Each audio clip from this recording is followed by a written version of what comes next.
എന്തിന്, എങ്ങനെ അവരെ അറസ്റ്റ് ചെയ്തു എന്നതിന്റെ മുഴുവൻ ഡീറ്റെയിൽസും പഠിച്ചിട്ടാണ് ഞാൻ ഇങ്ങോട്ട് വന്നിരിക്കുന്നത്. ഇതുവരെ കേസ് ചാർജ് ചെയ്തിട്ടില്ലാത്തതുകൊണ്ടും കോടതിയിൽ അവരെ ഹാജരാക്കാത്തതുകൊണ്ടും അവരെ ഇപ്പൊ തന്നെ പറഞ്ഞയച്ചേ പറ്റൂ. Who are you? Just pick the call. You'll get all the answers for your questions.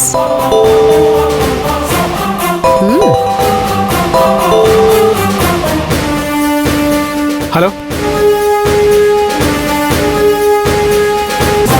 അതെ സാർ. ഇല്ല സാർ. പിന്നെ ചാർജ് എടുത്തിട്ടില്ല സാർ.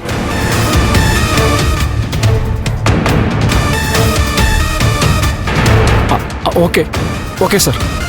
ഓക്കെ.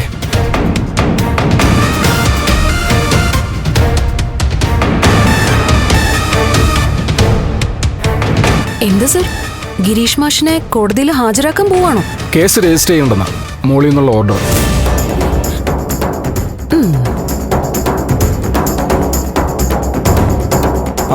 റഹീമേ. സാർ.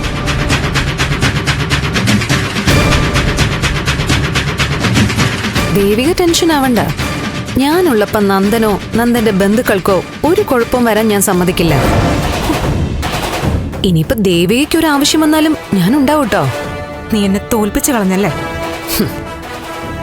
ജയിച്ചു നിൽക്കുന്ന ആളെയല്ലേ തോൽപ്പിക്കേണ്ട കാര്യമുള്ളൂ.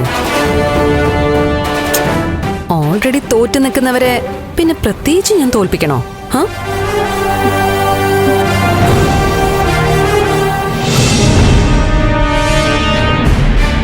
നിങ്ങൾ രക്ഷപ്പെട്ടല്ലോടാ. മോളിൽ നിന്ന് ഉത്തരവ് വന്നു നിങ്ങളെയൊക്കെ ഇറക്കി വിടാൻ. ആരാണ് സർ? MLA ദേവിക ഇടപെട്ടിട്ടാണോ? MLA ഒന്നുമല്ല, അതിനും മുകളിലുള്ള ആളാ.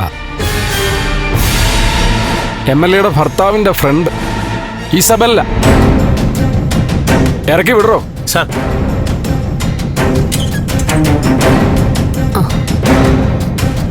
മാഡം ഇപ്പൊ തന്നെ അവരെ റിലീസ് ചെയ്തിട്ടുണ്ട്. ഓ, താങ്ക് യു സോ മച്ച്. ഞാൻ ഇസബെല്ല.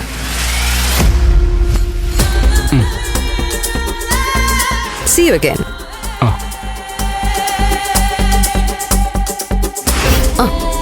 ദേവിക, ഞാൻ ഇറങ്ങാം. Okay, thank you sir.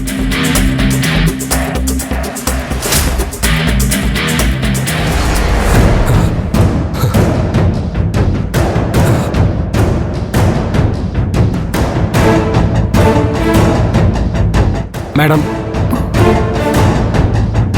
ഞാൻ നേരത്തെ പറഞ്ഞ കാര്യമാണ് ആ കുട്ടി ചെയ്തത്.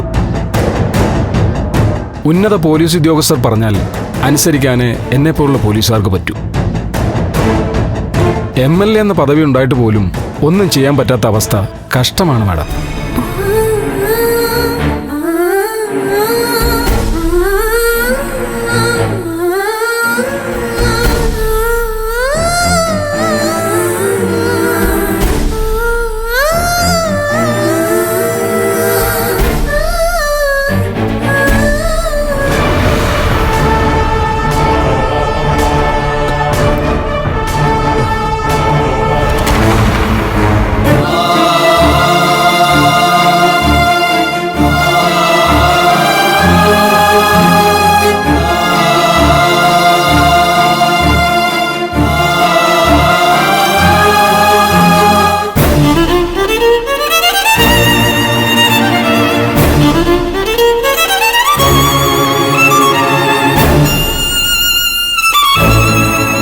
MLAക്ക് സാധിക്കാത്തത് നന്ദന്റെ ഫ്രണ്ടിന് സാധിച്ചു.